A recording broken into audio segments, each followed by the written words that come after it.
Okay, welcome back to Ultra Uncovered's coverage of the Leadville 100 run ahead of this year's race 2024. And we have our first returning guest to Ultra Uncovered, Mr. Ryan Montgomery, is on again. Welcome, Ryan. Thank you so much for being here. Thanks for having me again. I love talking to you too. So thanks for the invitation. Absolutely. So super excited for you to be lining up at Leadville this year, Ryan. I think one thing we wanted to start with here is just kind of looking back on this year's Western. I was there. It was a difficult race for you. You unknowingly ran it with COVID.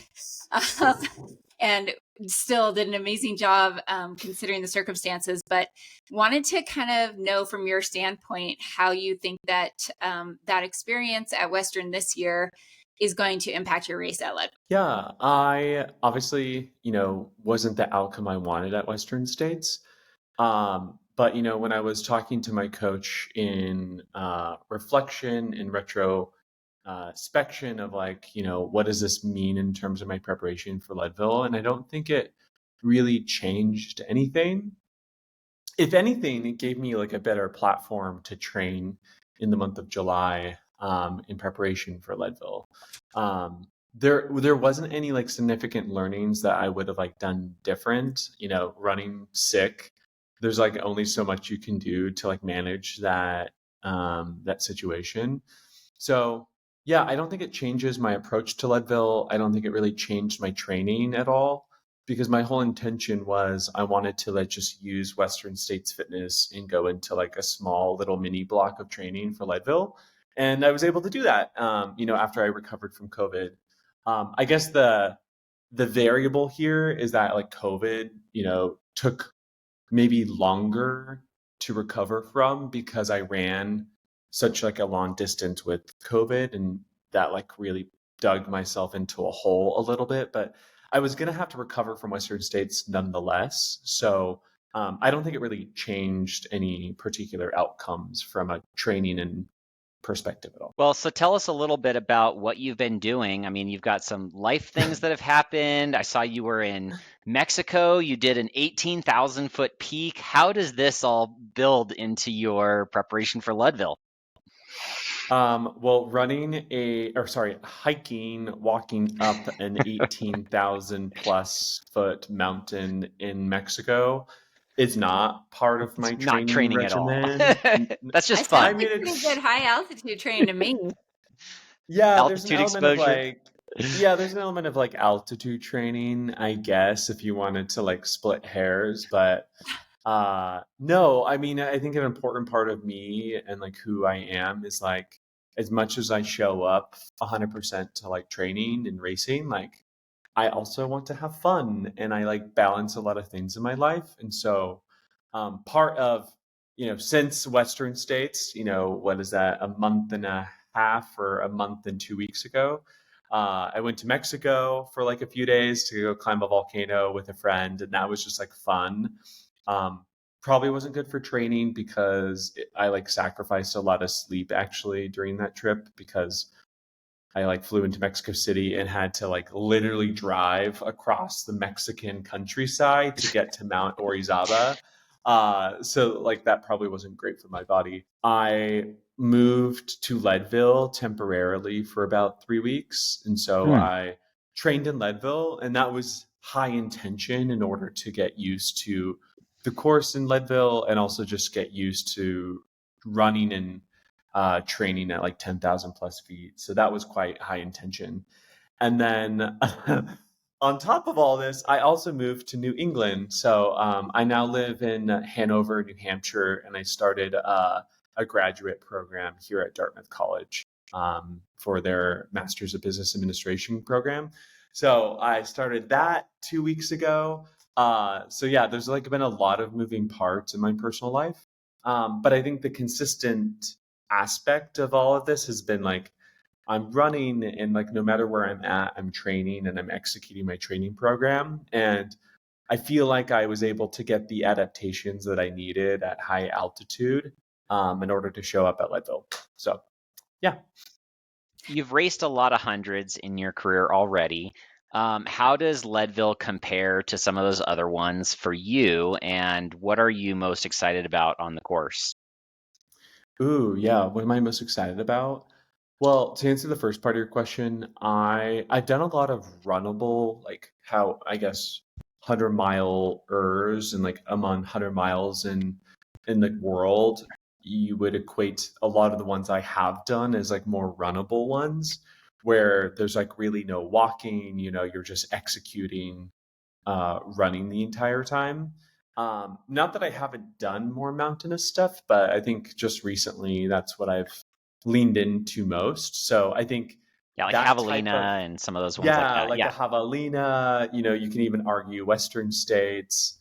I've done a track 24-hour race. So like a lot of that type of style of running where you're just like, you're on and you're running and there's no like margin for error in those hundreds. I've done quite a bit of those. And they feel familiar to me, and I feel like I actually thrive a lot in those types of races. So when I think about that type of experience and I think about a Leadville, I think Leadville is in that category. Obviously, there's like a big mountain pass halfway at the halfway mark of that course, but it's very that's like a small like percentage of the course relative to quote unquote a very runnable course overall. Um, and so knowing that like that's my strength of like I can get out there and grind and like keep running, uh, that's that's what I get excited about for Leadville. Is to like see how that type of experience manifests in a course like Leadville. And then in terms of like what am I most excited about? I think I'm just excited to I'm as an athlete, I'm very attracted to putting myself in race environments that are always new, where I learn something new about myself. And while I've done a lot of style of racing like Leadville that's runnable, I've never done a race at 10,000 feet, at 13,000 feet. Like I don't know how my body is going to react to that necessarily in a 100-mile race. And so I think I'm very attracted to like the active problem solving that's going to come from like a race like Leadville. And like that's something new, that's something exciting. There's something novel about that. And so I think I'm most excited about that. Yeah, I mean, talking about just all your life changes too, I'm kind of curious if some of those life changes have, um, I don't know, brought a little bit. I'm sure they're bringing additional stress, but do they also bring a level of kind of that newness and like excitement to you're doing a whole bunch of new stuff? So like, I think you seem to be somebody that kind of like thrives in that environment. Do you think that the life changes, like, how are they affecting your motivation level and excitement about this race in Mm. particular? Are they? Well, to answer your part about like change and newness, Yeah. that is a part of like who I am. Like I thrive in like newness. Like you can drop me off in like a new city, like a new job, and I will just like I will love it because it sounds like a new problem to solve. And so I love that. I was actually thinking this morning about like my mind space has been so consumed with like my personal life stuff recently. I mean, and I'm speaking recently as in like the last 2 weeks. I haven't really like switched over to like Leadville yet. And I actually think that's been like helpful for me because um, I think there's an element where I think I felt this at Western States, like putting so much pressure Mhm. into like one race, you can kind of like overthink yourself too much, like over index in strategy, like over index in like the precision of a race. And at the end of the day, you kind of have to like play it by ear. And, as much as we have a plan, we always like have to be agile. And so I think like being not overly indexed at this moment, we're talking on a Monday before Leadville, is actually I think going to help me so that when I'm on the plane on Wednesday morning, like I can then code switch and like turn on like that brain. Mhm. Um, at least that's how I'm thinking about it right now. Or maybe this is me rationalizing it in some way. No, I think it makes a lot of sense. Like I went out, Leadville was my first 100 and I went out a week early and I had way too much time to think about it. I Yeah, was and you like sitting have to in sit a with it too much. quiet house without my family, like not working as much, and like it was more than necessary. And like you're somebody too, I feel like has so much experience that it's almost like I'm gonna know what to do, right? So just let myself do it, what I know and what I know how to do best. I think it makes a lot of sense. That's a So really good way to put it. Like I surprisingly feel really confident going into this, despite it being my first Leadville. yeah. But I think it's, Corinne, to your point, it's like I feel like, running 100 miles is like clockwork in a way. I think I've used that terminology before.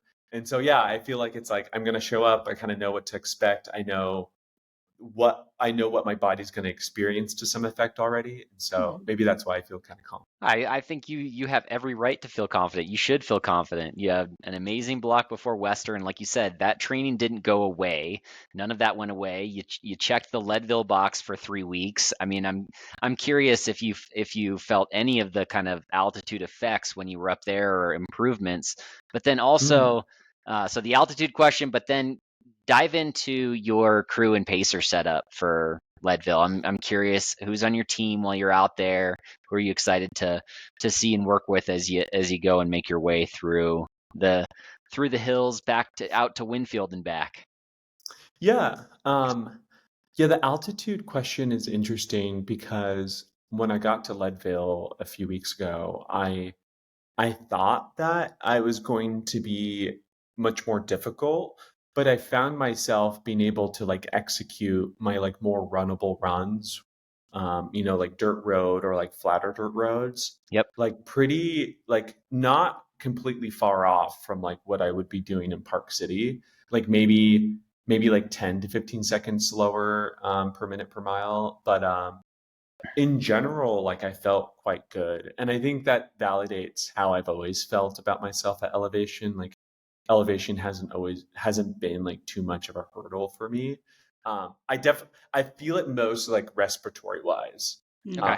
Like my legs feel fine aerobically. It's just more of like sometimes I feel like if I'm running up Hope Pass, it's like, oh whoa, like I'm not getting enough oxygen. So like respiratory wise, it's higher. But I think there's a decoupling oftentimes with like respiratory rate and like your actual effort, and like maybe even heart rate.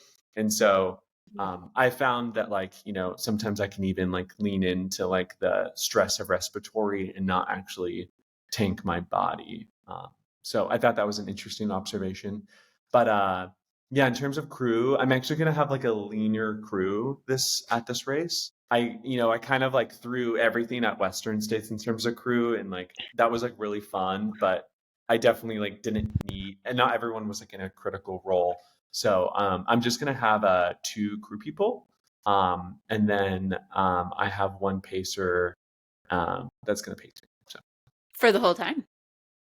For the yeah. whole Mm-hmm. paceable. Wow, that's a long Mm-hmm. pacing stretch. Nice. Mm-hmm. Awesome. Good So yeah, stuff. How keeping it about lean. shoes? You're a jaunty athlete, and and Russ in particular is always curious about what I always shoes want to you know the shoes. I always want to know what shoes. So you don't give us names on the Pacers, that's fine. You got to tell us what shoes you're wearing, though, for sure. Just kidding. Yeah, well, I'm sure you can like appreciate this, Russell, that like I'm like this year is like the year of like me evaluating Oh almost yeah, every shoe. Like yeah. it's been fun to see like what shoes work for me and what don't. Mhm. And recently I wanted to try this shoe at Western States, but I didn't feel like I ran in it enough to like debut it in a race scenario. But I am gonna debut it at Leadville, and that's the Hoka Mafate Speed. And I Nice. find the foam to like give the same effect as like a carbon shoe. It has like this softness, but it feels really responsive and bouncy.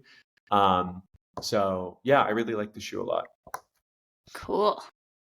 That's Nice. And So I I'm think exciting. sure I'm you'll I have think I'm just gonna wear that. options out there, but if all goes well, you'd consider running the whole distance in that shoe then, I'm guessing. Yeah, if I don't need to change, I'll probably run in that shoe the whole time. I might switch to my Western State shoe, which was the Zagamas. But um, yeah, I was debating between like a carbon plated shoe, and I'm just like, I don't know if I want that, Yeah. like a carbon plate. So I think something I'm constantly evaluating is like stability and comfort and like performance. And Mhm. I think a lot of people over index on like performance variables of a shoe, but like I think a lot of people underestimate the value of like feeling comfortable and supported, which in itself is a performance Right. variable. Benefit. Like Yeah, if I feel absolutely. confident in a shoe, then like that's going to help my performance as much as like the margin of like, a carbon plate shoe, you know. Totally. And I'm Totally. skeptical sometimes that like, you have to run at a certain pace sometimes to get a benefit of a carbon plate shoe. Mhm. So, this is like, people can debate that, but I kind of lean into like, if you feel comfortable and you feel supported in a shoe, then like that's probably the most important. Yeah, I mean, comfort. Yeah, you could derail your race by having feet issues and having it Yeah. uncomfortable or having some sort of issue. So the comfort piece cannot be understated. And, Yep. 99% of the field should be focused on that piece of it over, like you're saying, an ounce or a performance benefit elsewhere. It's just fun to talk about. And, the research is not quite yet fully developed for the carbon plated shoes on the trails, but I feel like we're getting closer, and it's I enjoy it. So Yeah. Well, I appreciate the question. There's there's a lot of fun shoes out there right now, so it's just kind of cool that you can try them all out and just like, yeah, figure out what works. Okay, I have one more question before our final question, and that Yeah. is just having all of the experience you have in the other hundreds plus that you've run.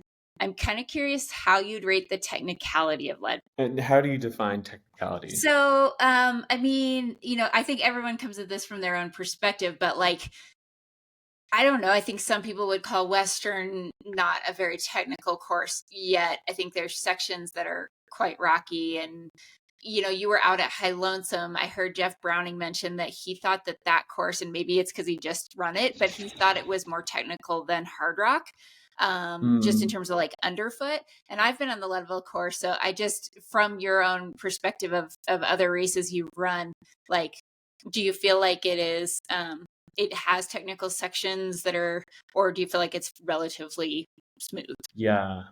As someone who has like a bad ankle, I'm like hyper aware of like that. Mm-hmm. And like I'm always evaluating technicality.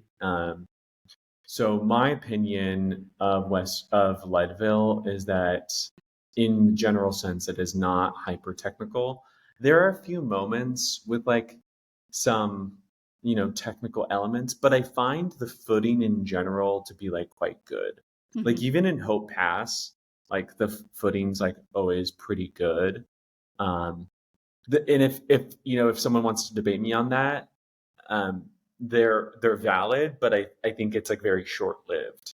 Like Mm-hmm. if there is like bad footing, it's like maybe a 5 minute section or less or a 2 minute section. Um, Surprisingly though, I think Turquoise Lake, Mm-hmm. even though it's like fast, there's actually some like bad footing in some places. Um, Yeah, so yeah, I actually like tweaked my ankle there like 3 weeks ago, I which is totally like agree. ironic. Like Yeah. it's pretty rocky and undulating, even though like it's not a steep grade, but around Turquoise, especially coming back, like tired legs. And I don't know, your footing just, there are definitely some sections that I feel like, yeah, it's, yeah, I don't know. I just thought it'd be interesting to touch on, like, not that Hmm. there's a right answer either way, but I think, Yeah. I think an interesting angle here is like it's technical enough that I'm wearing a trail shoe yeah, versus like JP Giblin, who wore a road carbon plated shoe for the hmm, first 40 miles last year. I would not do that. yeah, Like Turquoise Lake plus going up and over Sugarloaf, I think that yeah, section is called, from the end of the lake. Like that is technical actually with like hmm, bad footing, and I would not wear a shoe like that.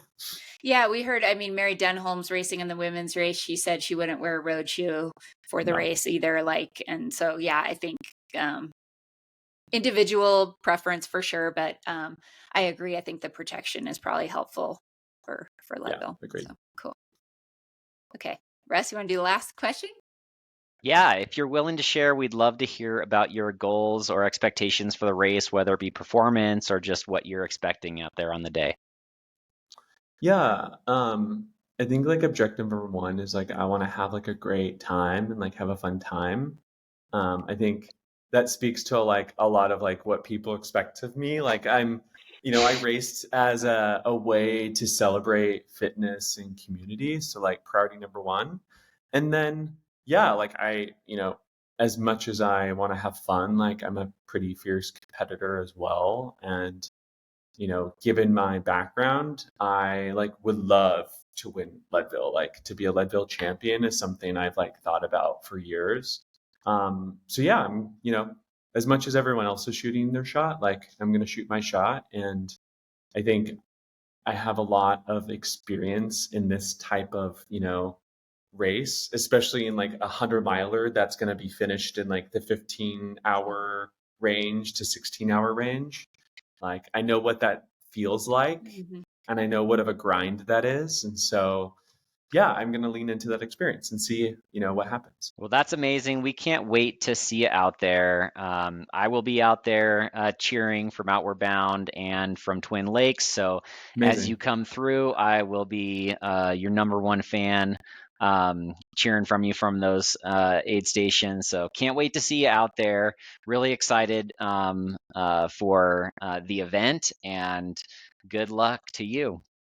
Thank you so much. I'll be bringing Thanks. extra feed snacks for you, and filming and cheering, and I can't wait to see the hype that comes from the Ryan Montgomery presence at Yay. Leadville. It's going to be awesome. Oh, it's going to be so fun. Thank you, Corinne, the feed mom. And Russell, always so good to chat with you. I'll see you both out there. Awesome. Thanks, Absolutely. Ryan. Thank you so much. Okay. All right. Thanks, Phil.